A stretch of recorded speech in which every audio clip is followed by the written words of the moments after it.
and welcome to 500 Open Tabs. I'm Kaveh Taherian. And I'm Hannah Hillam. Welcome back, everyone. Thank you guys for coming back to the show. Hannah, how are you doing? You having a good week so far? Sure. It's a trick question. The answer is no. Nobody is. No, I mean, look, there's like different levels. You know, like the different levels of hell or whatever? There's like different levels of doing okay. And like on the 7th level of not doing okay is like the world is collapsing. But like on the bubble around me, I think I'm all right. Yeah. You know? Just despite everything else, you're alive and you're fine. I'm fine. Yeah. Sure. Yeah. How about you? Same. That's all we can be. Drowning? It's just fine. Drowning. Yeah, exactly. Fine. Barely head above the water. That's how I feel, where it's just my mouth above the water. And I'm like, yeah. Anyway. Doesn't matter. Nothing's fine. Look, that's guys, okay. But that's why we're here. But you know what's important is laughing. Yeah. Okay? I thought you were going to say podcasting, and I was going to say absolutely not. Absolutely not. Why would I ever say that? You think Look, the most important thing you could ever do is listen to strangers talk. Okay? That hasn't radicalized the whole country. It hasn't done irreparable damage to our democracy. It's fine. Look, if we can just undo it by listening to us be like idiots, then hey. Idiots, yeah. That's what we're here to do. We're here to undo all the other stuff that's happened by ruining your brains. We're going to de-radicalize half the nation. Yeah. Speaking of half the nation, we're going to be going to the Midwest very soon. We're saying this up front, just so we don't forget later. In a couple of weeks' time, we're going to be in Chicago for C2E2. We're very excited. Actually, just this morning, I got an email. Our table is going to be in Artist Alley at T11. T11. So sounds if like you're some sort of code. It's the T11 code. I'm not smart enough to think of a joke right now. Also, I wasn't prepared to do that, so I just wanted to make sure the announcement. T11 hashtag never forget. Never forget T11, exactly. It's at the end. Stupid. It looks like there's a big open row in the middle. Is that what it is? It's a row. It's like a row where like the traffic walks through. So we're like at the end of that little section. So it's good. I'm excited. It's a good table that we got. We're going to be there from, what are the dates? April 11th through the 13th. 12th and 13th, yeah. Friday through Sunday. Come see us. WonderCon is this weekend, which of course our friend, our editor, our fellow artist Alyssa will be tabling at. It's her first WonderCon, so if you guys are going to be in the Orange County in the Anaheim area, please go see her. She's at table C39. Yeah, she's got some really cool stuff. Fantastic stuff. Some really funny, dark stuff. And if you like haunted things and Disney, she's your girl. Yes. I'm going to be there this weekend as well. I'm not going to be tabling, but I'm going to be there on Saturday for the Mina panel. That's going to be happening at 5 p.m. in room 209. Again, so that's, Mina, Middle Eastern, North African creators. And we're going to talk about all kinds of stuff. We're not going to talk politics. There's nothing going on. There's nothing to discuss. It's nothing to chat about. We don't have opinions on shit. I don't want to say because I don't have any idea what's going to happen, but I feel like this one will be spicy. We'll have some hot takes on this time.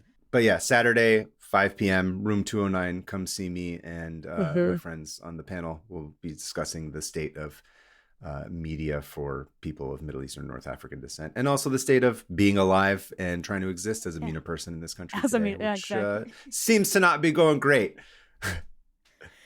That's one word for it. Not going great. Yeah, it's. Anyway, that's all the announcements we got to do for today. Go to the panel. Thank you. Yes, and go see Alyssa. Thank you for that full-throated support of the panel and the MENA people, and as such, I will give you the grace to be able to go first this week as a show of gratitude. Thank you, Hannah. What do you have for us today? Oh man. Oh, what do I have for us today? A lot. Okay. I'm going to be talking about Pretendians today. Pretendians? Pretendians is a portmanteau of pretend Indians. Oh, okay. I thought you were going to still talk about the state of Jefferson, like pretending to have their own country in the northern section of California. I've forgotten everything about them, and I don't care about them at all. And speaking of the state of Jefferson, guess what flag was at the January 6th thing? State of Jefferson? Yep. Wonderful. Love that. Anyway, Pretendians, speaking of racism, look, I thought this was going to be a fun, like an idiot. I was like, oh, this is a juicy topic.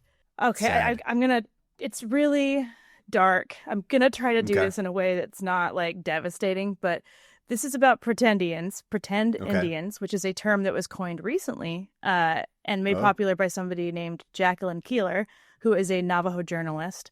And she began compiling these names of people that were faking being indigenous. Kind of doing these research into like these people who claim that they're Native American. And she has a website and everything, and she's been accused of witch hunts, but like, I'm sorry, but when it's this, you kind of, there's no such thing as a witch hunt. If you're trying to reprove your ancestry, it doesn't matter. Okay. Yeah. I found this tab a long time ago after researching for one of our other episodes. I don't even remember which one it was, but I know I mentioned it at some point. It was closed in the Great Delete, you know? Oh, no, that's right. The Great Delete of 2024, right? The Great Cleanse. You started Nowruz early. You're like, I need to cleanse myself of all these tabs before the new year. Threw your phone into the fire.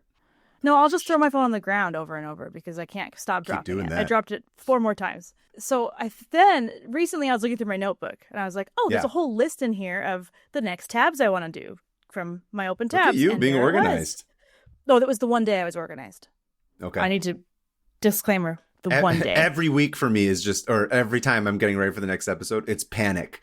It's like, wait, Same. What? I forgot. Usually. Yeah, I'm just like, oh shit.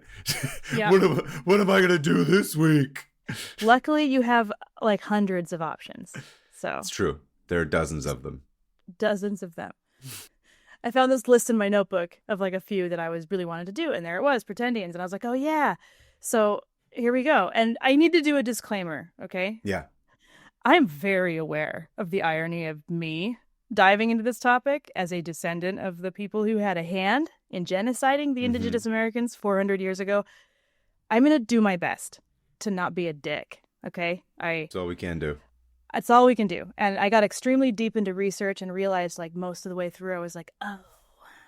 You're like, oh, this is where my family comes into it again, but not in the tab that you wanted it to be a part of. Over and over and over. Oh no, I have a whole thing to say about that later, but I'm going to do this first because anyway, so I came face to face with my own legacy, my own family's legacy through this. And you know what?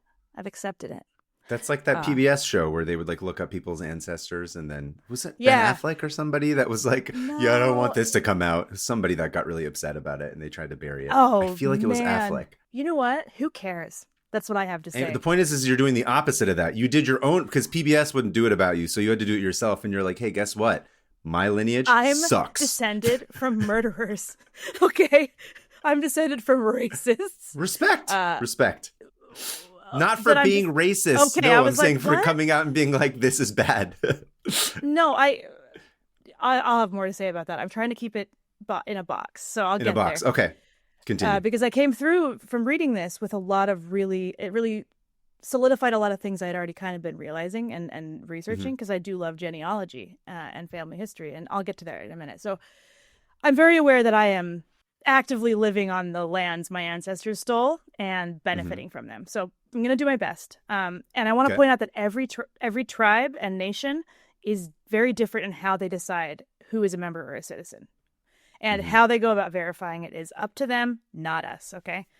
There are also like a ton of intricacies about tribal identity and history, and I'm not smart enough to relay it in this episode. So I'm going to link a bunch of really good websites. Because I don't want to mess it up. So the idea of proving ancestry and even registering is even argued by some indigenous people as being rooted in colonial practices. Because, look, white people love a lot of things, but one of the things they love most is lists of people's names. They love it. Categorizing and subcategorizing. And putting people into little groups. Yep. They love documenting it to the point where it's like easily provable in a court. And like favorite part. Yeah, exactly. Yeah, it's almost like you shoot yourself in the foot by being so organized and evil, you know? You can scale it back a little bit, you guys. You can just maybe do a little don't bit more like lax. document. So the word pretendian is relatively new, and a lot of people are like, it's not strong enough because it's not just pretending, it's literally stealing.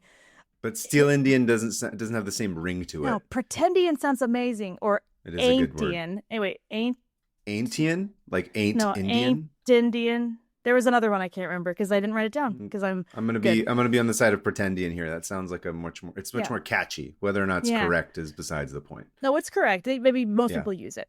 But so who isn't? I'm gonna start with who is not a Pretendian, because there's like this whole, when it gets into this, so you're like, oh, who can we call what? You know, first of all, not my place. But who isn't is people who recently found out that they are closely descended from a Native American ancestry and are wanting to find out more about their heritage. that is not Pretendian. Or a Native American who does not choose to be a member of a tribe or nation based on personal views, based on whatever. Those are not Pretendians. Those are just, don't count. We're not getting into this. So who are they? Dude, do you know the guy, the crying Indian from those commercials, those PSAs? Yeah. He's Italian. I did know that, yeah. He pretended to. Here's the thing. There's the difference because there's. Hold on, for younger people who might not know, there was a commercial that was an anti-littering commercial. I think it was the 70s, where 80s, 70s or 80s, yeah. 70s or 80s, where people are just driving down this highway, just throwing cans out the window, and then there's a Native American guy or a fake. He's in brown face, or I guess red face is what you'd call it. Red face, yeah. And he's picking up cans, and he's just like crying to the camera, and it's very sad because you're littering and destroying the earth, and we should be more you're destroying the Native land Americans that used to belong to that person. Yeah, I don't know. It's all very. There's layers of like problematic stuff. But it was kind of a meme in and of itself in the 70s, and it's sort of held over. But I doubt that anybody born after 1995 has any idea what it is. So his name is Iron Eyes Cody. At least that's the name he gave himself, because a lot of people are cast, like Italians and Mexicans and stuff, are cast as Native Americans in Hollywood movies, even to this day. Yeah. But this guy took it a step further and lived as one for his entire life. Gave himself a new name. He's actually an Italian guy named Espera Oscar de Corti, and he felt like he was getting a bunch of bullying for being Italian in Louisiana, and so instead he took on the identity of a different minority to like exoticize. Honestly, I don't understand it, but he lived his whole life. He even married a Native American woman and had children. And so he was doing all these things. Isn't that? Yeah. And I don't even know. He's like the Rachel Dawes all of his day. Yes, he really is. And he kind of like blew everyone away when he died, and everyone's like, by the way, he's Italian. He's not even. And that's funny. It was funny, but also highly damaging to like. Well, yeah, for sure. I'll say this, though, particularly about Italians. You know, when there were a lot of Iranian immigrants, when they fled Iran after the revolution, they came to the States. I think I've mentioned this before in another episode. You did. A lot of them, when asked what ethnicity they were, they all would say Italian. And not all, but a lot of them would say Italian. Or I think this is where a lot of the Persian-Iranian confusion comes from, particularly in the States, where people are trying to disassociate themselves from an Islamic republic and also not wanting to get harassed. And so they'd be like, oh, we're Italian immigrants. It's fine. Whatever. Like census. It's fine. Although I don't think they were going on pretending to be Italian and living and calling themselves Italian in the real world. I think it was just a way of being like, yeah, no, please don't murder us. We're Italians. It's fine. Yeah.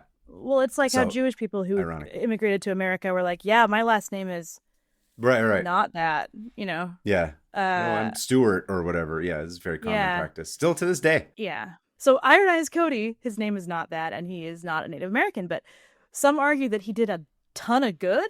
But for the community at large. Yes, but when I hear you say some argue, who is arguing this? There are a few Native Americans who do say, hey, there was some good that came of this. But there's also millions of Native Americans who could have done the same thing. It didn't have to be this Italian dude. You know what I mean? Sure. It's like, yeah. Anyway, so another person that you might remember this like a few years ago when Sasheen Littlefeather died. Yeah, she was the one who went in Marlon Brando's place at the Academy Awards and refused his award on behalf of him, and everyone booed when she was like, stand up for Native Americans in Hollywood. And not Native American. She is not Native American. She is Mexican. And she pretended her whole life until she died, and her sisters came out and were like, by the way, big liar.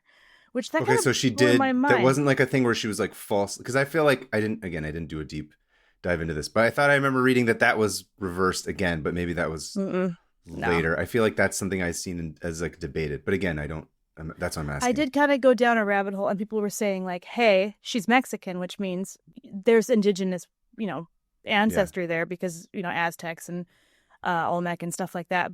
But that's not the point. She was pretending to be Apache. Of a specific, okay, I was just going to say of a specific tribe that she was not. So she would wear even the wrong clothes. Like she'd wear plain style Indian clothes, like the thing she wore on like the braids, and didn't even match Apache. Anyway, it was just kind of sloppy. But it got to the point where people are like, I think she believed it herself. Like she claimed this for her entire life, and a lot of people had already guessed. They're like, I don't think this chick's Native. And a lot of people were like, well, that doesn't surprise me. But a lot were kind of heartbroken by it.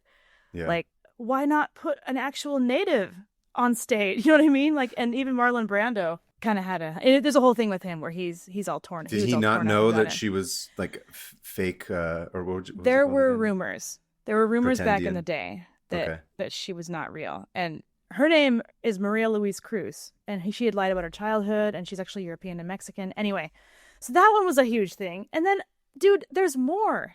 I thought, like, first of all, Elizabeth Warren, that's a famous one. And then, do you know Buffy St. Marie? I don't. She is a very popular singer that claimed to be a Cree Indian, a Cree First Nations person from Canada. And this one, she passed. Like, that's the thing. She was in it. She based her whole music career on her identity. She had this huge following of like Indigenous people who really loved what she was doing. She's Italian. She fooled them, though.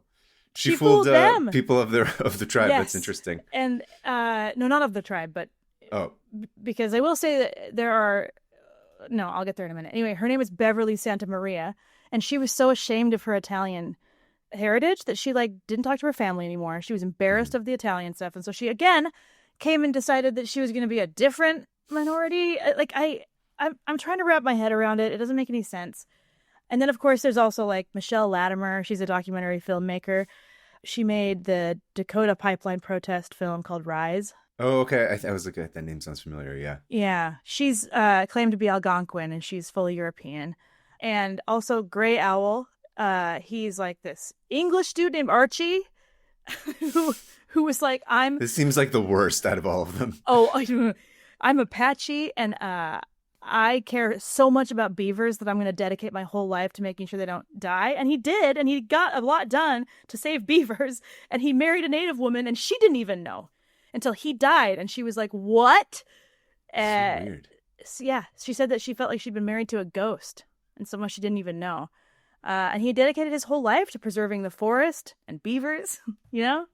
Why do you feel like they needed to do that? Couldn't they just, I don't understand, honestly, like, what's the psychology of not just being able to say, like, hey, I really love beavers in the forest. Right. And I'm going to roll with this, whatever tribe who's, like, also into this. Yo, I want to help you guys out. Right. I don't, what's funny wrong with that? I have done so much thinking about this the last week. Just like, what is it that pushes somebody? And I might even just finish this tab by talking about this and the like my theories and my. Okay, sorry, am I jumping ahead? Not really. No, that's a good question. Okay. Like I do think that a lot of it comes down to identity, and European descended people feeling like they don't have an identity, or they don't have a cultural heritage. Because they don't want to accept the actual cultural heritage of violence. And so they will do anything to legitimize their place in this land, even if it means lying, even if it means faking it and living as a Native American, because there's so much like, I don't know. I don't think maybe you do get it because you deal with white people all the time, but the white guilt is a powerful thing. Yeah. It dictates so much of how a lot of white people act and treat others, like, which is insane because then it's rooted in them wanting to not be perceived a certain way rather than actually caring about minorities or people who they've harmed in the past. You know what I mean? Where it's like they're still centering it on themselves. Yeah, it's still weird. Like, it's like right. I was just going to say, the analog I think of is music. Is like, you know, a lot of people back in the day who, like, some people straight up stole Black music and then made it their own. Not made it their own, but claimed it as their own. And then there's people who are like, bro, these are some of the best musicians in the world. We're going to take them on tour with us everywhere we go. And like constantly shout, like basically use their platform. Not in like a, I think nowadays there's this tendency to feel like you're, what's the word they always say? You're not grandstanding. I'm an idiot. What's the word? I know what you mean. I just don't know the word because I'm dumb. Oh my God, I'm drawing a blank right now. It's oh my God, it's driving me crazy. Like performative. Performative, yeah. They're saying, which ironically, this is about performers, but there's a sense that it's like a performative thing, like you're. Virtual signaling. That's the word I'm trying to. Virtue signaling, yes. Right. It seems like it's a virtue signaling kind of thing where they're just like, oh, I'm doing this to draw attention to it. But other times, I think people genuinely, especially, I mean, I can't say for everybody, obviously, but I think when you're in the arts and you're like, wow, I really love this thing, or like this music really like has changed my life. You're just like, I think everybody should hear this. Like, this Right. is so important. It was so important to me. And then you just talk about it all the time, or you speak up for people. It's like a genuine, it's almost like, I don't know, this sounds stupid, but it's like the culture that unifies everybody is the art, or it's the music, or it's the whatever. Yeah. And the people who like really get that understand that like it has nothing to do with them. It has everything to do with like everybody getting turned on to like the best possible getting shit. To hear this or see right. This, it's like, who cares if I'm the person who's delivering it? It's like, this just needs to be heard. It comes down to ego too. And I am, this is in my head because I do have a conclusion to this. So put that on hold. Ego, jot that down. Identity. Yes. Jot that down. So one more I wanted to say, actually, we're almost at that point. One more I wanted to say was this one that made me laugh. I laughed so hard at this. Her name is Circe Dawn Sturm, and she ID'd as Choctaw and Cherokee. She was exposed just last month. Oh, right. The funniest thing about it is that she is a renowned scholar of Pretendians. She studies right under our noses the whole time. And everyone's just like, "Are you serious?" Like that is like a personality disorder level of like behavior. That's like Walter White. That's like Breaking Bad. Right? That's like, oh, that's dark. Out of all the things you could specialize in, you're specializing in liars, and you're a liar. Like, that's impressive. I can't wait. There's going to be a documentary series about that, I'm sure. Yeah. And it's funny because like it's hard not to look at these people and be like, how did you not know they were white? But that also plays into the way we other people as white people too, because we expect natives to look a certain way when really they can have blonde hair, they can look completely white passing. When it comes down to it, it's like it doesn't that's not the point. It's not what you look like. It's how you're using your identity. And if it's actually like, sorry, this got really serious. This is supposed to be a funny podcast, but I've actually had like a lot of like deep reflective stuff, thoughts and a lot of this, because here's the problem. Yeah. I mean, this is all a problem, but a lot of people just don't even know. So there are some people who are members of a tribe, and it is because 100 years ago they started giving out land rights to tribal members. It was called the Dawes Act. And there were these things called $5 Indians, which were people who could pay $5 to be put on the tribal rolls to get land. Mm-hmm. And they were all white. Ta-da! Yep. Ding, ding, look at us. And so these people were on the tribal rolls, and so were their family. And so these people didn't find out that they were never native by blood. And that's a whole identity thing, because it's like, I've been living like this. And so then there's that. You got to figure out that. And what it comes down to, and what it comes down to, it's not about DNA all the time. It's about culture and how you were raised and how you treat others around you and how you fit into the society and kinship. You know what I mean? Yeah. It's not trying to define it in a European way. Is bloodlines. If bloodlines and legitimacy and who's dad and mom, and it kind of fully takes away from how the tribes do it themselves. Does that make sense? Mm-hmm. And so we're all out here being like, well, who has more blood? It's like, so it gets into this dicey area where it's like no one can really. All we can say is, hey, these people are faking it for money, and that sucks. And these people it sounds like you can't say that. No one can say. It's like the tribe is able to determine, right? Is that the tribe is able to determine? Yeah. Yeah. And there are some tribes who are like, yeah, if you adopt somebody, like Johnny Depp got adopted into, I want to say, Navajo? Apache. Maybe it was Navajo. Yeah. I feel like that's. I don't know. I feel somebody like adopted him, and everyone's like, bro is not, And he's not native at all, and he usually uses it all for money and getting like promotional deals with like Dior and stuff. And all of his movies he's made with Native Americans in it are extremely offensive and stereotypical, and like Lone Ranger. He always plays like a drunk idiot who's Native American, and it's like, come on, are you kidding? So I will get into the reasons. So I that's my whole thing, where it's like, I don't care about these people. They suck. They've used this culture for their own ends. Why? Yeah, why? Greed. Number one, I think greed. Because, money. 2, attention. Everyone wants to be looked at. I mean, not everyone, but, and wanting to seem like they're different or interesting. And speaking as a, white person, that's literally all I dealt with growing up. It was people trying to find any little thing to make them stand out and to make them, like ethnic or like interesting. And Again, see, Exotic, to me, that's the that's word. strange because as a person who grew Yeah. up ethnic or exotic, I can tell you it Uh-huh. didn't make me more popular. No, it made people say mean things to you. Yeah, it made me a target. So that's why I'm like, why would someone voluntarily do this? Right. It's exactly where it's like, It, I it don't, made me why get do the you shit want beat out that? of me as a kid. I was like, Right. why? I was like, you want this?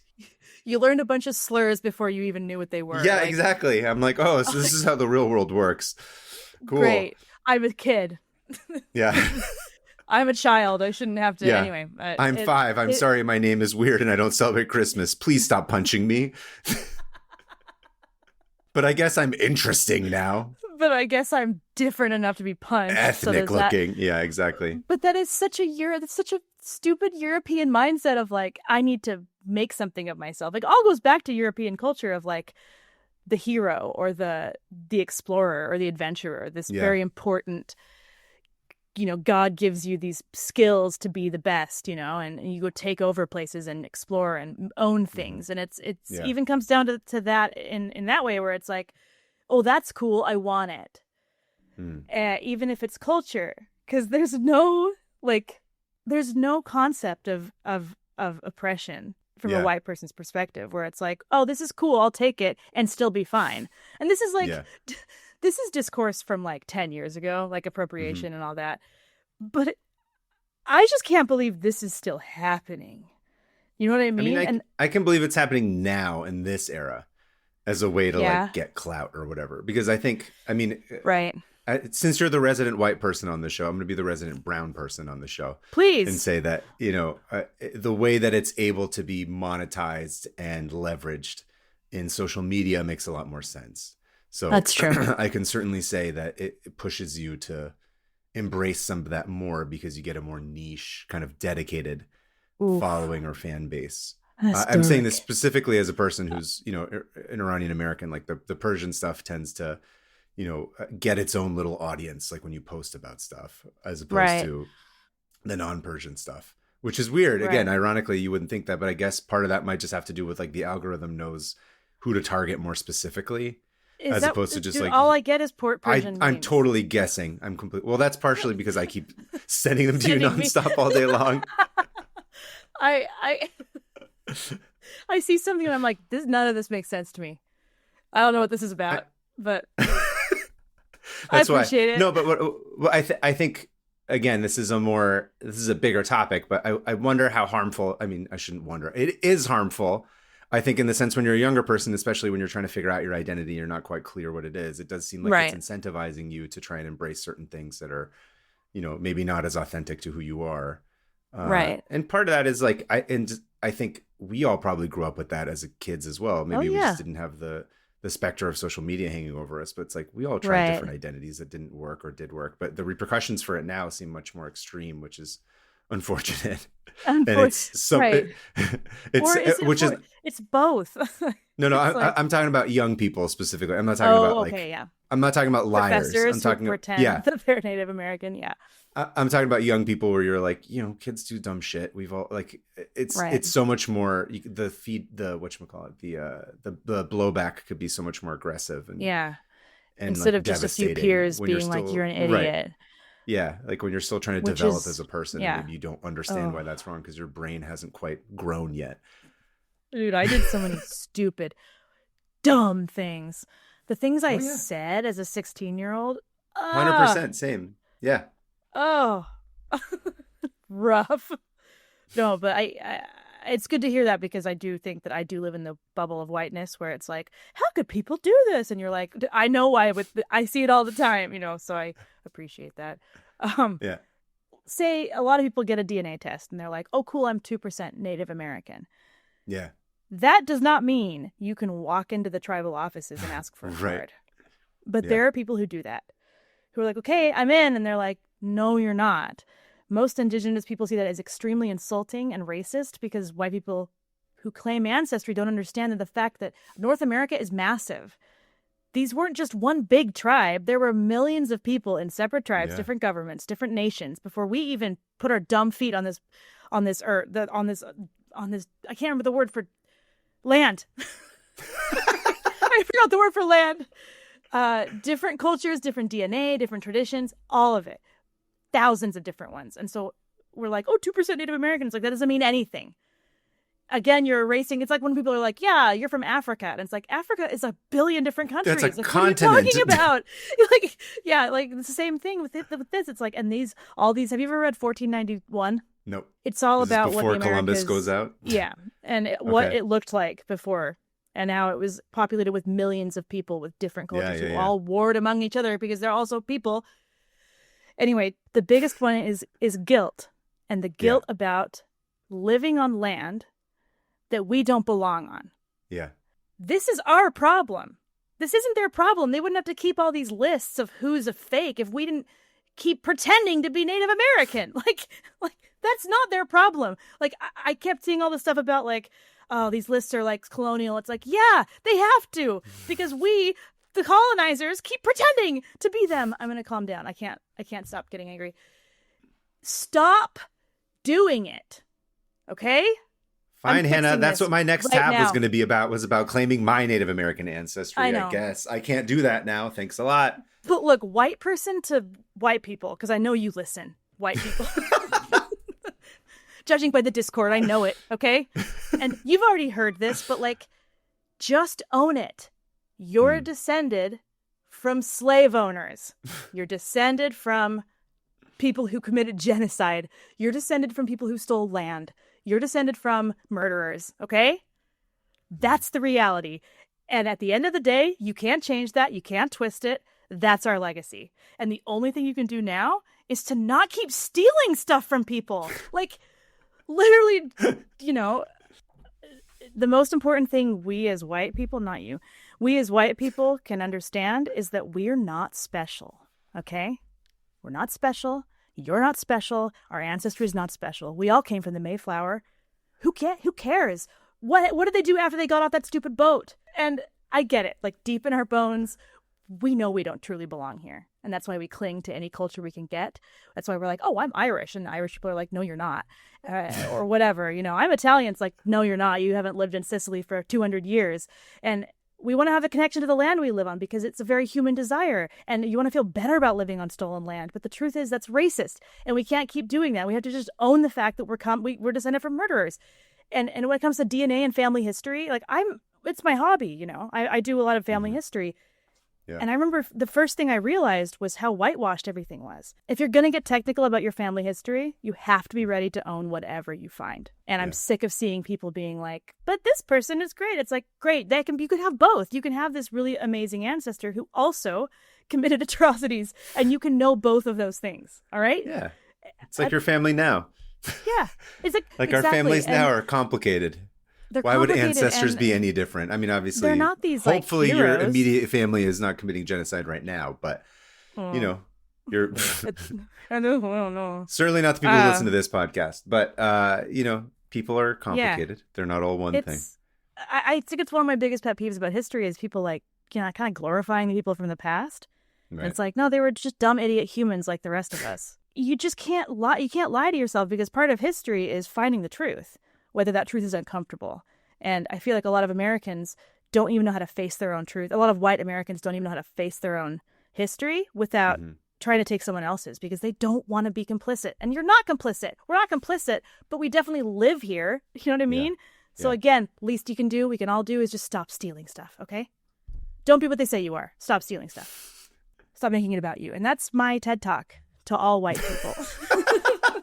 Anyway, that's good. That's Pretendians, and screw them. And if you want to learn more about like from actual like resources of like, you know, Native Americans, there's this place called ghostwarriorsociety.com that gives a bunch of really good like info on what each word means and the different types of Pretendians. And then also I found this podcast just today and I started listening a little bit and it sounds great. It's called the Pretendians Podcast by Canada Land. Back in high school, I think it was like end of high school or maybe like in college or something. We had a neighbor. He was the maintenance guy. Him and his wife lived next to us in the apartment complex. And I guess he had found out that he had, I don't remember. This is many, many years ago. So it's escaped me what tribe he was a part of. But he found out he was part of some tribe. And then he went and visited the tribal center or whatever. Yeah. And they gave him like a whole whatever, like initiation, and then he officially became Whoa. part. I don't know, papers. Again, I'm not familiar with what the whole process was. Depends on the tribe. Depends on the tribe. But I was gonna say, he brought this back for me.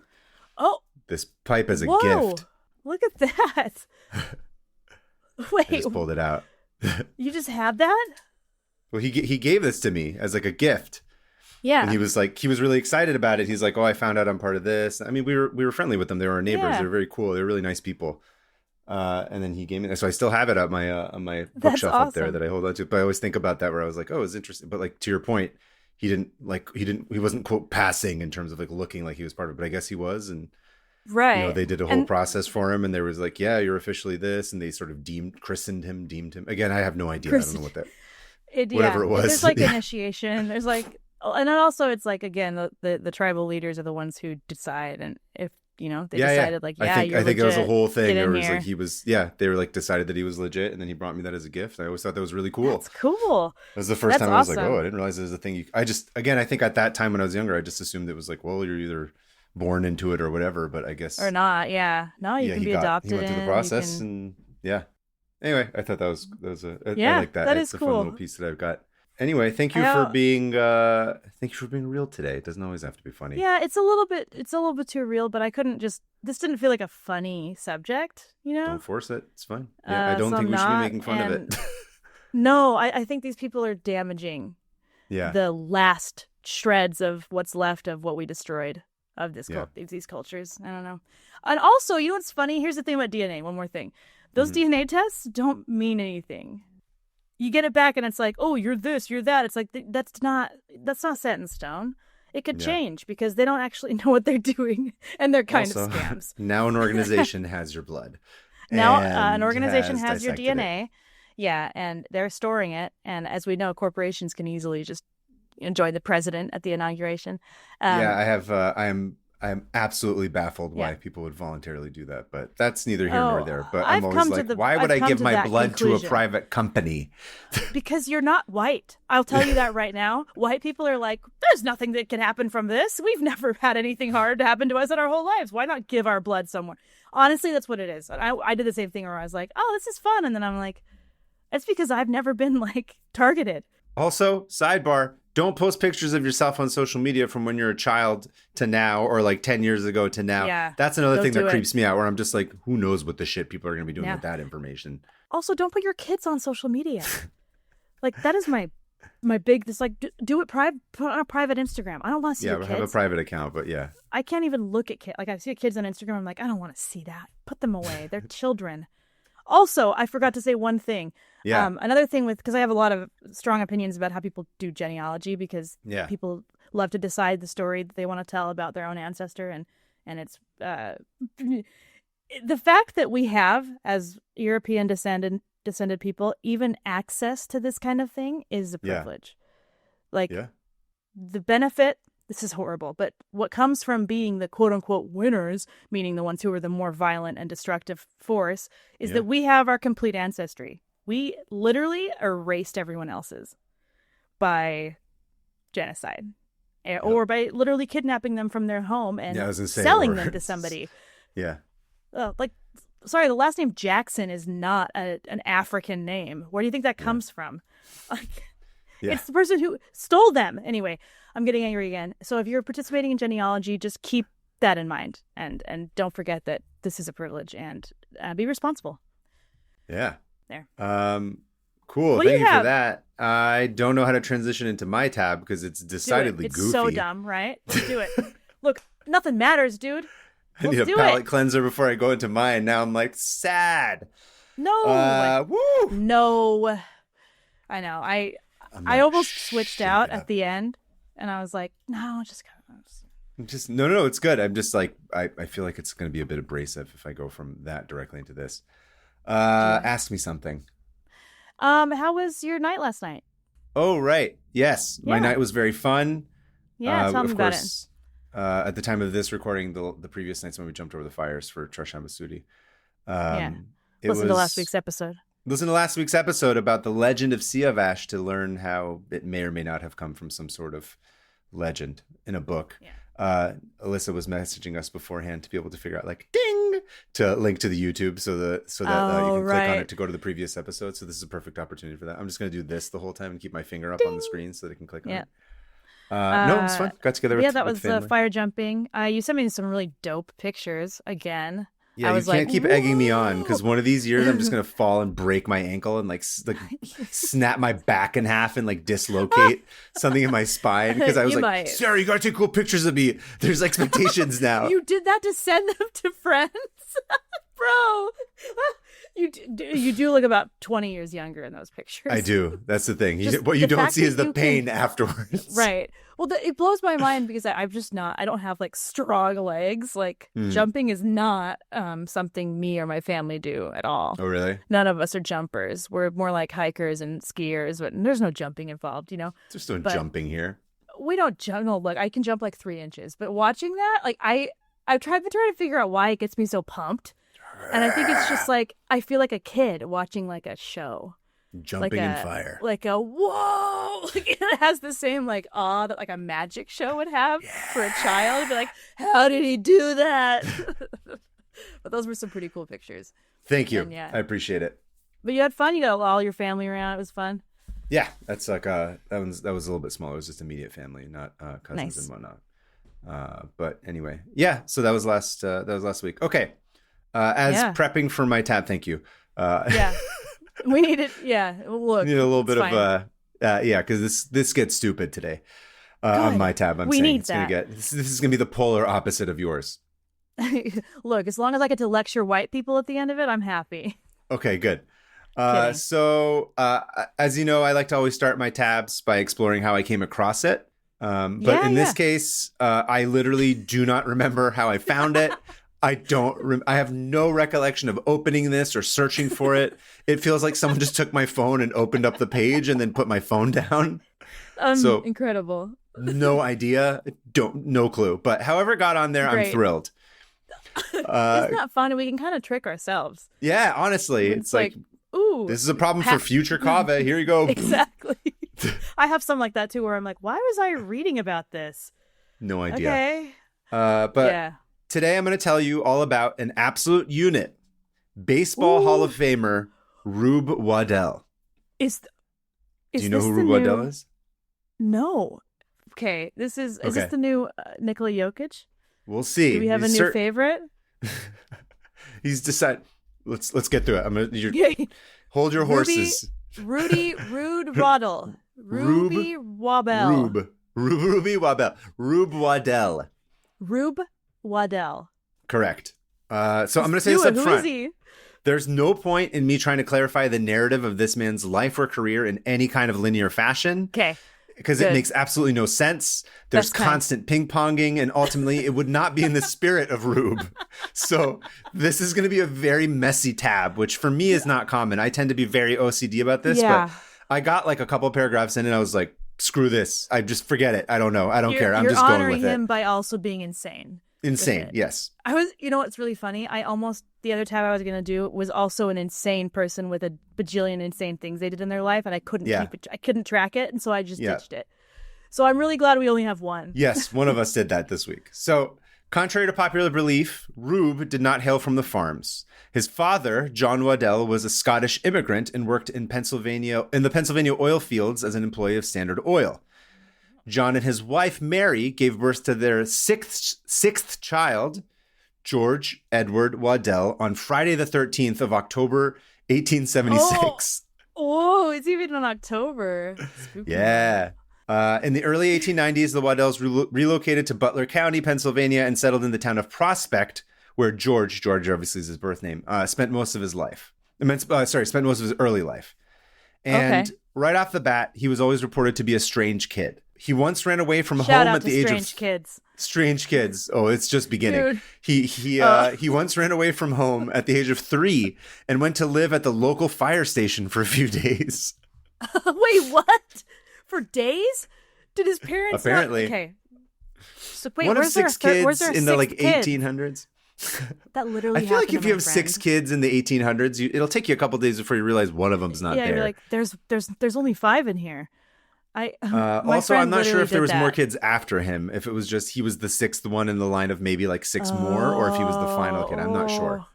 Here's the thing about back then. It's like you have to Yeah, have a bunch of kids in case some of them die, but there's a chance exactly. that none of them are going to die and you're going to have 9 Yeah, kids. Like exactly. as a But woman, you that said sounds insane. anyway. So it was not that long that he lived at the fire station. I'm not sure what he did there, but his tenure was Fought brief. fires. But it made an impression on him because dude loved fire trucks. Was absolutely obsessed. Dude, this sounds like my son. He calls police cars fire trucks and ambulances fire trucks. I'm like, no, none of those are fire trucks, but Everything's a fire truck. yeah. So eventually he goes back home, but his transgressions continued. He hardly ever went to school, and his favorite pastime was throwing rocks at birds. Okay, this just keeps reminding me of my own childhood. I used to throw rocks at the train tracks. That episode of Charlie and Mac throwing stuff at the train tracks, I was like, but we would throw whatever we could at the train tracks, and it was fun. We would throw, Arya and I, when we were little, we loved, I forget what they're called. I feel like I may have mentioned this before. I don't remember. But, there's like they're not acorns, but they're like, these little seeds that fall from the trees in Sacramento. They're like the spiky seeds. The spiky balls. Those things are The great. spiky balls. I forget what they're called. We used to sit there as kids for hours, throw them into the street, hoping that it would pop the tires. That would like pop. We were like, one of these days it's going to pop the tires of this car and they're going to crash and then we're going to have to run inside. You just brought back a full flood of childhood memories. Oh my God, it was the best. By our house, and we would just go place them in the road and we'd try to guess where the tires were going to be. And so we'd be like, well, that last one was here, so let's make sure we place them separate, measure it. Anyway. Hours. Oh, yeah. By the way, at my grandmother's place, yeah. The internet took this away from you. Oh, okay? It ruined it. We didn't have iPads, so we just had to try and get cars to crash into each other with terrible seeds. We'd throw things at other things. Also, we just look at stuff. You go outside and you're like, I'm bored. Some of the best memories of my life. Just you have to be like, I guess I'm looking at this tree now. Oh, now I'm going to look at this tree. Oh, there's a squirrel over there. Oh, who's that? Should I look at that tree? That is literally childhood where it's like, go outside and play. And it's like, should I throw dirt? Yeah. Or should I dig? Or just look at trees? Climb this tree? Should I try and go into the American River that I'm not allowed to go to? Right. Should I drown? Should I drink out of this spring? Which I did. Don't do it. Man, you're making me want to end this podcast and just run outside right now. Should we go outside? If I went outside and tried to look at a tree, I'd die. Yeah. I'd be like, I'm so bored. Where's my... No. Anyway, so he did that. He used to throw rocks at birds. He may or may not have been throwing rocks at cows who tried to eat seeds and grass. That's kind of debatable. A lot of the stuff in his life is insane, and most of it seems to be true, but some of them is contested. But anyway, he did throw a lot of rocks at birds, and where others saw an ADHD terror who couldn't be contained, in reality, he was unknowingly working towards bigger things, and he was throwing more and more rocks at more and more birds and getting in his 10,000 hours. We have always existed. Okay. 100%. Always. Some of us were lucky enough to become baseball players, and others were not lucky enough to be lobotomized. Okay. Yep. But we existed. ADHD people. That's what I'm saying. Yeah. Go on. So in August 1896, newspaper in Titusville and Oil City made passing mentions of an Oil City pitcher named Rube Waddell, the first known references to his famous nickname. He went semi-pro at 18, which is when a teammate took note of his extreme ADHD nature and left-handedness, which is he was left-handed as well. Rocks? Yes. Dude. Literally hitting two birds with one stone kind of thing. All right. Literally, yeah. Which only cemented the nickname. And fun fact, I didn't know this, but the term Rube is a nickname for Reuben, which in the 19th century used to be like a typical male rural American name. Interesting. So it's like the equivalent of calling somebody like, oh, you're Cletus. Like you're just like a bumpkin country person. Oh, is that why we say you're Rube, Rube now? Yeah. You're a Rube, like you're an idiot. I just assumed you're referring to the Reuben sandwich, but that's because that's where my mind always goes. But yeah, calling somebody a Rube is like saying you're a country idiot. Whoa. So it's not a nice name to call somebody, but this is 1896, so whatever. Yeah. So there's a lot of stuff in here that's debatable, right? So it's, like I said, it's turn of the century. He's left-handed, number one, which immediately makes people think that like, this guy deserves to be like in the insane asylum. Like, that's what they used to do. They're just like, oh, they used to like whip them till they were right-handed. Right. So, and it sounds like he's pretty severely ADHD and left-handed. A lot of other stuff. So some people have extrapolated that he might have had like some, like a further disability of some sort. It's hard to know. Part of it is because like the reporting at the time versus like, are we just trying to projecting, are we projecting like what we would know now onto somebody? Right. I don't know. It's anybody's guess. I know it's irresponsible, but I love projecting modern diagnoses on historical figures. 100%. I love it. Like, this guy was autistic for sure. And it's like some emperor, Roman emperor. It's like, no. Oh, yeah, big time. I would say that this guy, again, armchair therapist or armchair psychiatrist, I feel like he's probably extremely ADHD and had fixations on things. So by the age of 20, Rube went pro, signing with the National League's Louisville Colonels in 1897. And the first contract paid him $500, which he spent entirely on getting shit-faced as he went to on the most epic of benders right away. Yes. This reminds me of that guy who came from Cuba to the Olympics. Yeah. Felix, oh, right. That was right. All of his money. Honestly, Colombia, not Cuba. Yeah. Yeah, you're right. This guy's similar to that story too, actually. ADHD king. ADHD king, apparently pretty big drunk, but not necessarily like the kind who go around and beat people up for no reason. He was a functional drunk. Yeah. He was a fun drunk. So he was notorious for always being late, often getting to the stadium moments before a game started and still wearing his civilian clothing. And he would quickly change into uniform while walking through the grandstands, sometimes stealing and chugging beers from fans as he jogged to the mound. I'm obsessed with this man. Wait, you were literally like Superman style, just like, grabbing beers, drinking beers while he does it too.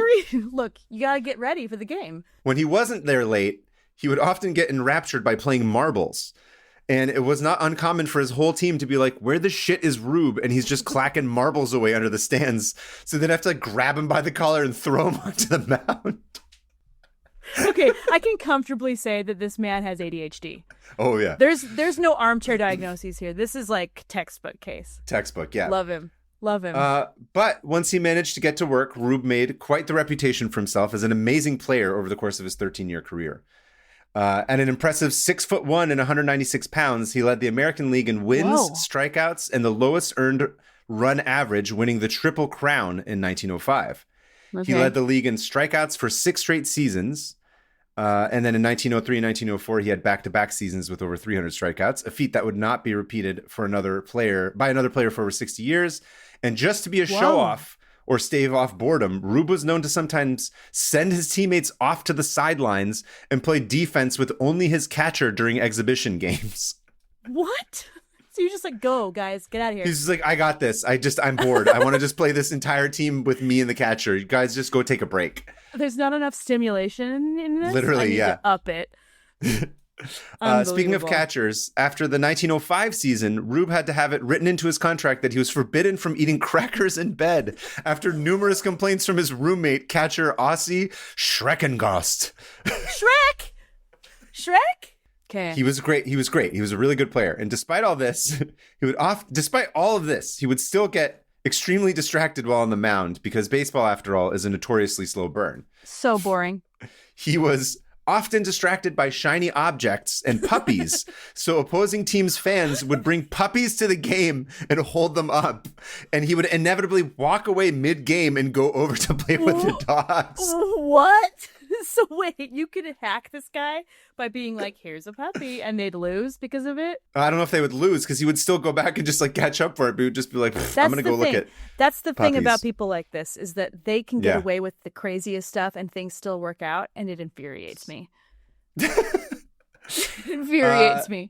When there weren't dogs in the crowd, Rube himself would have to be the stand-in because allegedly, on several occasions, he walked off the mound and into the streets after hearing sirens from a fire truck and literally chased them down the road. This is contested, but the legend still goes that that's what he did.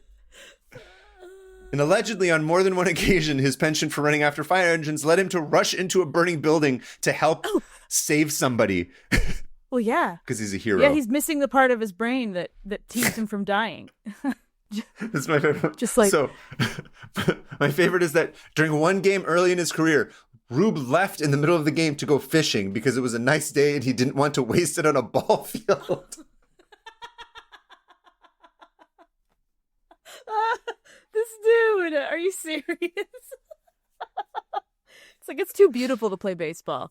He's all, eat shit, I'm leaving. I don't care about sports. I don't care about athletics. So all this stuff that happened that I mentioned to you was when baseball was in season, which miraculously is when Rube had structure in his day-to-day life.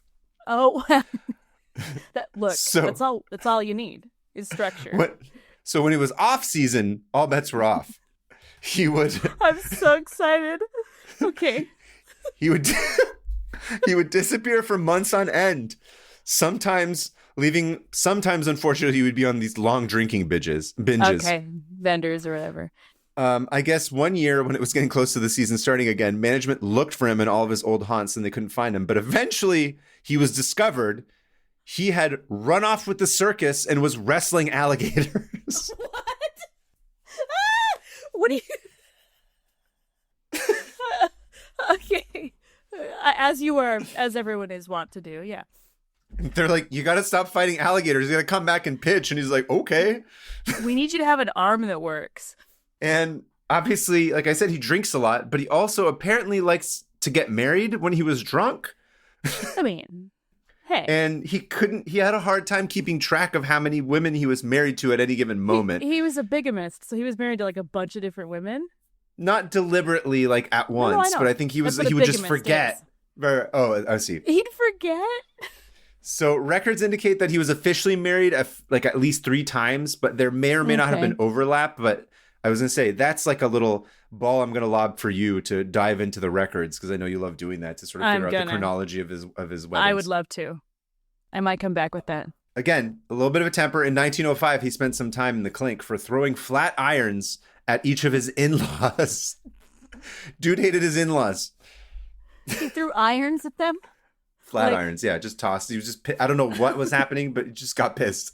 He's got a good aim too. He can kill a bird. He can kill an in-law. He's all, you guys aren't even birds flying away. I'm just gonna clock you right in the head. Right in the head. I hate you guys. Wow. Unsurprisingly, crowds loved Rube and his crazy antics. So much so, this is my favorite, that in September to December of 1903, Rube toured with a theater company performing as himself in a melodrama entitled The State of Guilt. What? He was himself. Like, we can't give you any other role because you can't be anything but yourself. What is that about? The State of Guilt? The Stain of Guilt. It's the stain. Critics were largely unimpressed with his acting skills. Quote, he is let out only 2 minutes in each scene, and the ensuing repair bills are pretty bulky even for those few minutes, wrote the Chicago Journal. He is Critics let out? can't please him. No. Yeah, they're like, he would just come out for 2 minutes and do whatever. Kept in a cage. I don't know, man. I just love that he was like, I'm going to go on this tour and be part of this theater company in the middle of my baseball career. Gotta stay busy. Now, this story is contested, but it's said that in September of 1905, Rube was changing trains in Providence after an away game. While there, he and teammate Andy Coakley engaged in a friendly scuffle over a straw hat. So apparently, this was a real thing. I'm not sure if you know about this, but straw hats were strictly summer wear. And if you were to continue to wear them into the fall, straight dudes would get really angry and like bitchy about it and then get into fist fights. Wait. Where they're like, you're committing a fashion crime. Wow. I wish that were still a thing straight men did. Sidebar, in 1922, there was something called a straw hat riot in New York City where a bunch of idiots just started beating the shit out of each other because people were still wearing straw hats. Literally violence caused by fashion faux pas? Yep. Wow, things have changed, huh? That's a tab for another day. I really wanted to go into it, but I was like, I gotta stay focused for Rube. Keep it open. Anyway, so Rube and Andy start going at it, and I have a note here. Yes, Hannah, you can say that they kissed. Did they kiss? They were just you can say that they kissed. They were doing it. Passionately kissed. Yeah. And eventually Rube throws his shoulder out, and he's unable to play for the rest of the season. Oh no. Suspiciously, kissed so hard. Shouldn't have kissed so hard. If he had kissed lightly, just like a peck on the cheek or on the lips, instead of just full on making out and touching tips and docking, he could have been. In it. Now, suspiciously, this is the same year the A's, which he was playing for, went on to play the Giants in the World Series. The A's. But not from Oakland. A local boy? They were not in Oakland at that point. I think they're in Minnesota. That's right, Pennsylvania or whatever. Pennsylvania, yeah. Philadelphia A's, I think is what, because this is the turn of the century. Okay, right. So they're playing the Giants in the World Series, and suddenly this guy who is, by all accounts, like their best pitcher, but also a huge pain in the ass to everybody that's managing the team, is not on the mound. And there's a lot of discussion and discourse about this, about whether or not the straw hat incident was actually the reason that he was out.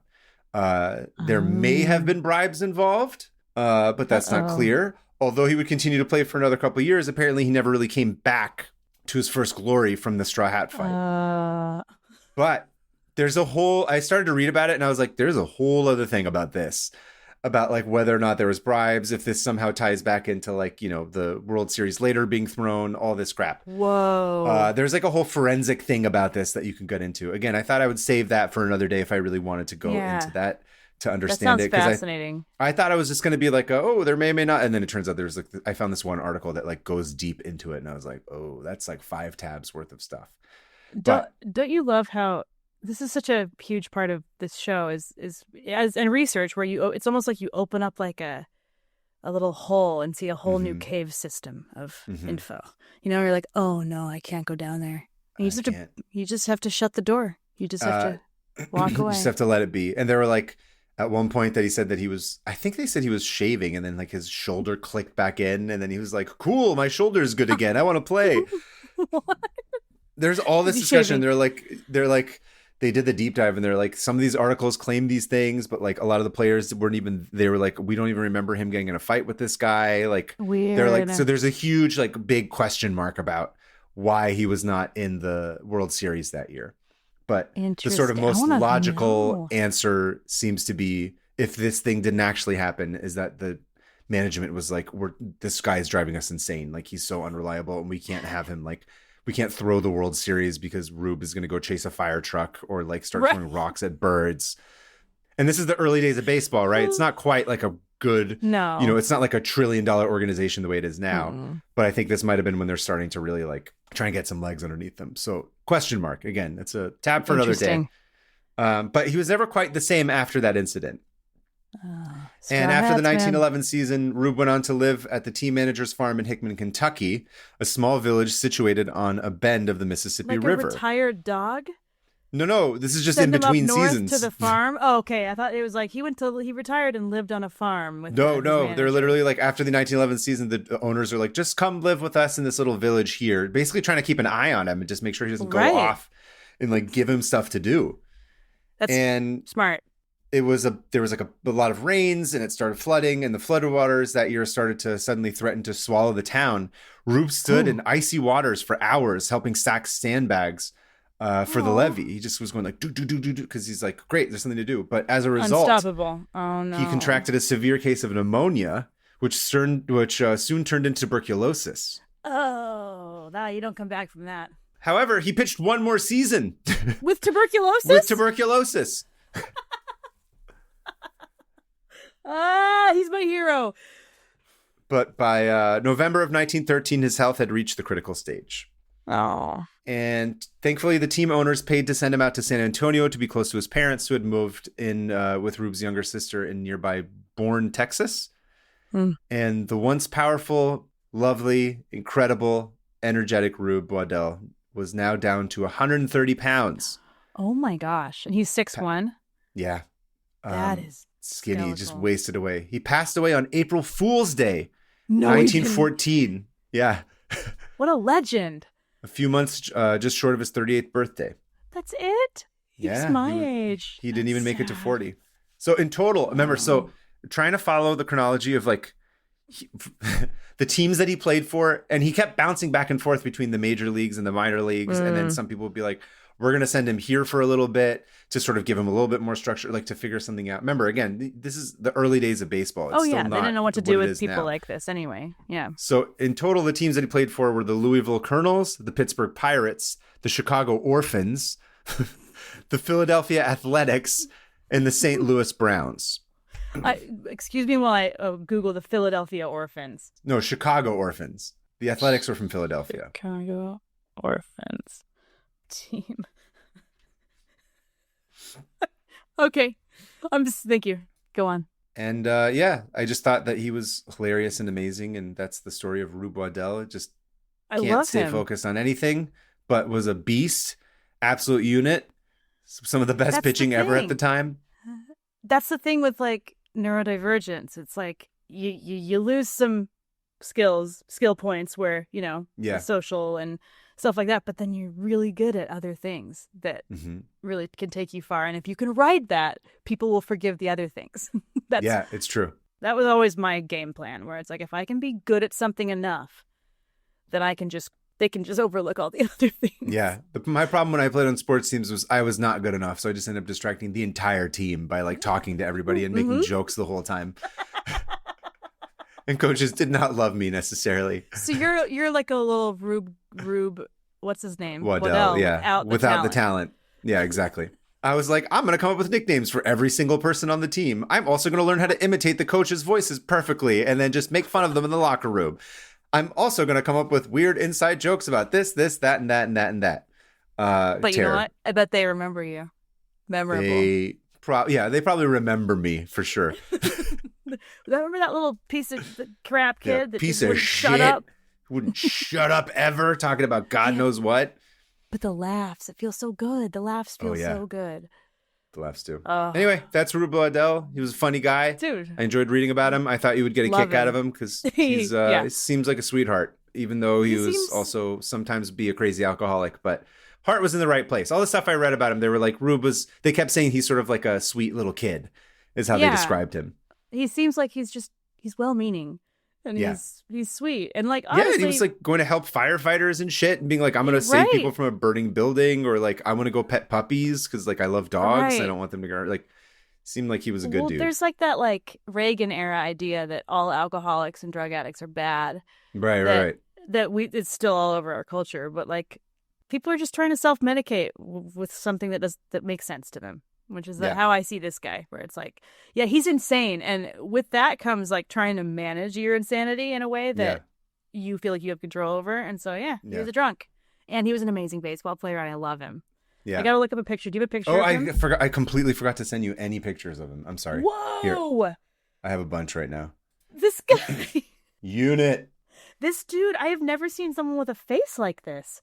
Yeah. Also, I love this picture of him. Oh, look at him.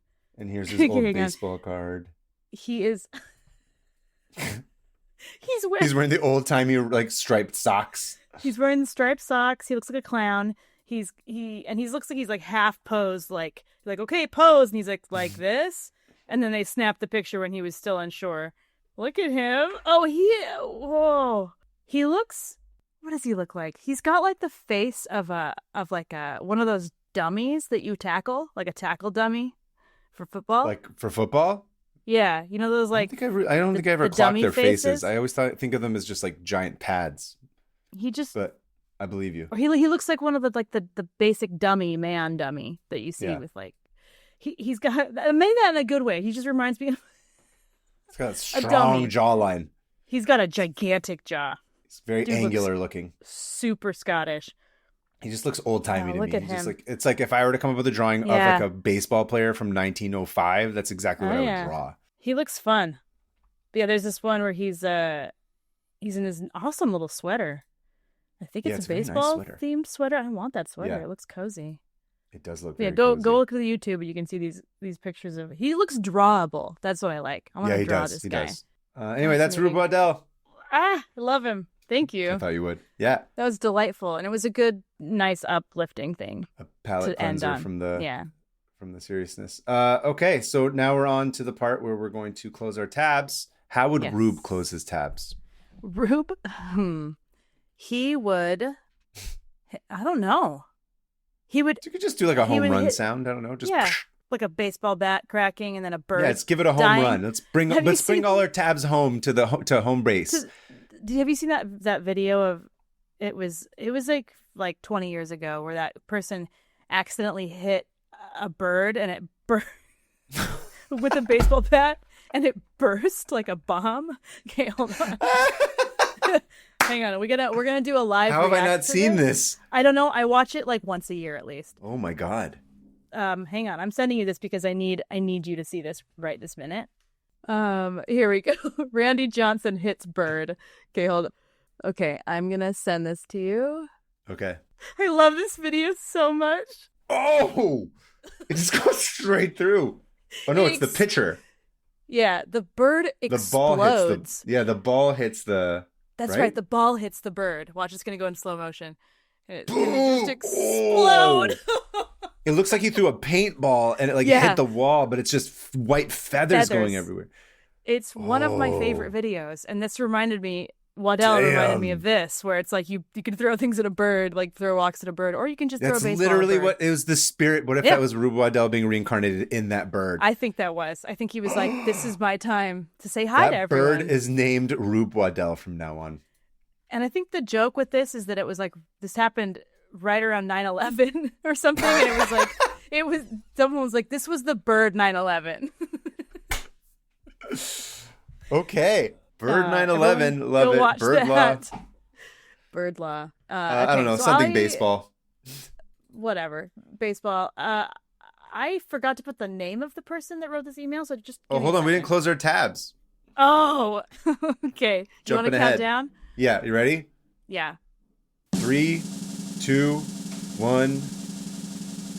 Woo! We did it. We did it, Rube.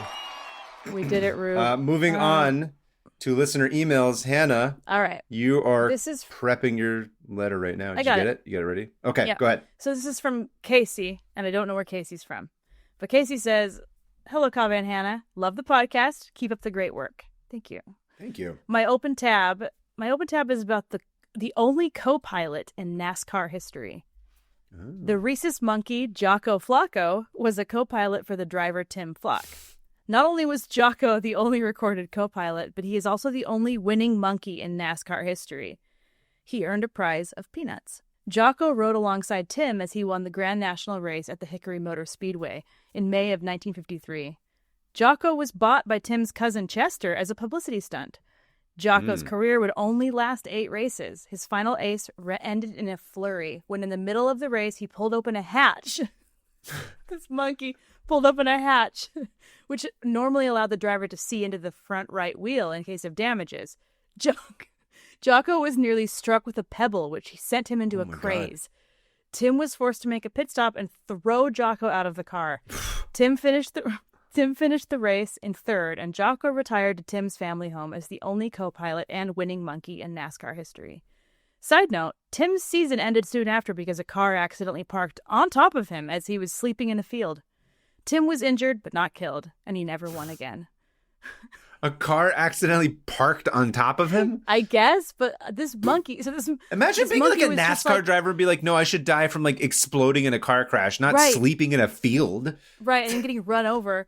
But the monkey, the fact that imagine driving in a race car and you also have a monkey in there with you. That sounds like the only way I'd be able to do it, to be honest with you. Even if he freaks out, like screaming. I'm like, you think he's the only one freaking out? I'm like, why am I in a NASCAR race? You're also screaming. Yeah. Which leads me to the question is, do you think we need a third co-host?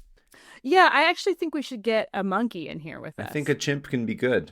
Mako the Flocko. What was it? Jocko Flocko. Jocko Flocko, you and I can just step back and this can become the chimp. Do you think the monkey would bring good tabs? No. Be like, I think bananas the monkey again? would throw poo. I think he would do tabs about the benefits of throwing poo. Does that really? I guess we don't. It's redundant. We don't need another person to talk about that. Oh, we already did. So we're dumb rhesus monkeys. We are the dumb monkeys. Yeah. Yeah. Great. Okay. Email number 2, I believe is the pronunciation is Maeve. You might know this. Yeah. Maeve. It's Maeve. Maeve is from someplace far away. I never get tired of that joke. I know. Hello, Kava and Hannah. This is my submission of a concept that delights me on a yearly basis. TLDR, furries made Andrew McCutchen a better baseball player. Wait, what? Yeah, you're bringing furries into this, huh, Maeve? Cool. Yeah. In July 2014, Pittsburgh Pirates outfielder Andrew McCutchen tweeted what would end up becoming a staple of his persona. In one word, he captured an underrepresented portion of baseball fans previously ignored. The word? Furries. Why furries? Yeah, I don't think I never would think that furries like baseball, but then again, I don't know who's in those costumes, so I can't. I was gonna say mascots. That could just be like a. Oh yeah. Right. Seems similar. I guess. Like I some love of them that, are more elaborate. I love that this is a Pennsylvania team and baseball. That's why I chose this one. It's perfect. This is perfect. Yeah. Okay. Why furries? McCutchen had seen a participant of Anthrocon, a furry convention that is held yearly in Pittsburgh. After the tweet, McCutchen went on to have a very good series of games for himself, including a home run on his first at bat in the game on the same day as the original furries tweet. Oh. Every year that a series of home games coincide with Anthrocon, McCutchen tweets furries, and he noticeably plays well. Across 15 games, McCutchen has a batting average of 0.419. That's actually insanely good, with 3 home runs as of 2023. Furries have in turn embraced McCutchen, including a furry wearing the full suit and a McCutchen jersey to Anthrocon in 2024 in the July heat. In a simple one-word tweet, McCutchen created a good luck charm for himself. Thank you. Keeping it Josie, Maeve. P.S. To give further context, the average batting record across MLB in 2023 was .240. If a player hit 0.419 across a season, they'd be in the top 25 players for all-time best single-season batting average, much like Rube Waddell. Whoa, dude. The luck of the furries. Luck of the furries. Thank you, Maeve. Imagine if if there was a furry in the stadium, oh my God, he would not play and pet it. Yeah, he would be so distracted. Like, there's a dog here. And he's a baseball player? This is amazing. Yeah. Whoa. Dude, he would have loved a furry convention. He would have loved furries, dude. Yeah. Oh, Rube would have loved it. If there's like a furry, marbles team of some sort, just sitting around playing marbles with your furry costumes on, he would be like, I'm quitting professional baseball and just hanging out here for the rest of my life. I'm watching this. You know what? There's a furry everything. Somebody gave me a flyer for a furry quartet, like a string quartet. Everyone was dressed complicated in if you're wearing like the gloves and stuff. I don't know how you can't hold. You're probably just wearing your hands. I'm probably not wearing the gloves, but yeah, it was a furry quartet. Anyway, thanks everybody. If you too have an email that you'd like to submit, please send it to 500opentabs@gmail.com. That's 500. We also take voice memos, trying to keep it to around a minute-ish if you can. Mm-hmm. But let us know your tab, where you're from, and what you learned. Something that's fun that we can share with the audience here. And if you want to follow us, you can follow us at 500 Open Tabs on Instagram and Blue Sky. And you can follow me at Hannah Hillam, and I'm at PermaFriends on Instagram, and then just Covetarian on Blue Sky. Big thank you again to Alyssa. Again, if you're going to be at WonderCon, if you're not going to be at WonderCon, why not? Go to WonderCon. You're like 2,000 miles away? Excuses. Yeah. Excuses. But go to WonderCon. Go to see Alyssa. Her table is C39. Go check her out. Go see her artwork. Buy some of her prints. Give her some money, because Lord knows we can't. Do the best you can to help her out. Please. Please. I keep making Alyssa little crafts. I guess she doesn't know this yet, but she'll know by now. I keep making her little crafts, and I'm like, I should pay her. So no, getting crafts. Anyway. But yeah, again, I will also be there on Saturday. Room 209 at 5 p.m. is the Middle Eastern North African Creators panel. It'll be fun. We'll have a lot of opinions. We'll probably have a debate about something. That'll be fun. But anyway, in the meantime, thank you, Hannah, for bringing a nice tab. I know it wasn't funny, but that's okay. Sometimes it's not. That's what I'm saying. Sometimes it's all right. So I appreciate it. Thank you for bringing a legitimately hilarious tab, because that made my day. I love this guy. He's making it onto my top favorite people list with Felix Carvajal and what's his name? The basketball player I like. Rube would be, I know that you always say this, but he would be an interesting Kumatab member. I feel like he would first win thing from I thought just of leaving everywhere. when you said he hit birds with stones. I was like, interesting. His weapon's going to be a bunch of rocks, and I've already thought about this. He has to fight in a fire station. He's just like, no. I love Kumatab. I love that I forget about it until I'm doing a tab, and I'm like, this would make a good Kumatab. That'd be a good one. Anyway, everybody, thank you again for listening. We'll see you again next week. And in the meantime, I will see you at the Gwen Stefani tribute toilet, Hannah. And you know what? Shitting is for kitchens. Wait, what is it again? Kitchen. Speaking of Kumatab, just a shitting kitchen is going to show up and just shit all over its opponent as it fights it. The kitchen is for shitting. How dare you forget? Look, I'm dead inside. Bye. Me too. Bye. Bye. Bye. Bye. Bye. Bye.